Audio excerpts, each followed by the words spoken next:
Moi, ma première exposition, ça a été dans les médias avec tous les scandales qu'il y a eu dans l'utilisation assez dogmatique des pratiques du Lean et surtout de ces outils en fait. C'est-à-dire, beaucoup de gens ont mobilisé les outils plutôt que la philosophie du Lean. Donc on commence à apprendre des trucs comme les Kaizen, les Gemba, les Kaizen Blitz, la méthode Toyota vraiment mur à mur, en pensant qu'on pouvait transférer cette méthodologie sans l'adapter aux nouvelles finalités qui ne sont pas les mêmes dans l'industrie automobile que dans d'autres secteurs. Et la première confrontation, elle était donc citoyenne, c'est-à-dire en lisant les journaux, en voyant les incohérences que pouvait avoir l'utilisation de ces pratiques quand elles n'étaient pas mises en contexte. Et ça m'a donc choqué viscéralement, là, c'est venu me chercher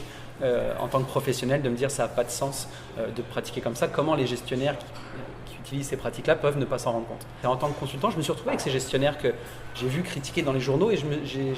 en parlant de double bind, là, de double contrainte, j'ai compris la double contrainte dans laquelle ils étaient. La première contrainte, c'est qu'ils sont dans une institution pour laquelle ils dépendent pour survivre. J'ai rencontré plein d'individus qui avaient un point de vue très critique sur ces pratiques-là et puis d'autres en général, mais qui, par souci de survie, en tout cas, même si on pourrait dire que ce n'est pas vraiment un souci de survie, mais en tout cas c'est pensé et perçu comme un enjeu de survie institutionnelle, qui vont préférer mettre des œillères sur certaines choses ou se construire un sens autre que celui qu'il aurait pour les rassurer et puis leur permettre d'agir, parce que sinon ils sont juste paralysés par ce paradoxe et cette incompréhension et les contradictions que ça génère. Et donc c'est ça cette double contrainte, il y a des choses qui viennent en tension avec ce que je pense être la bonne chose, mais en même temps j'ai l'impression que j'ai pas le choix.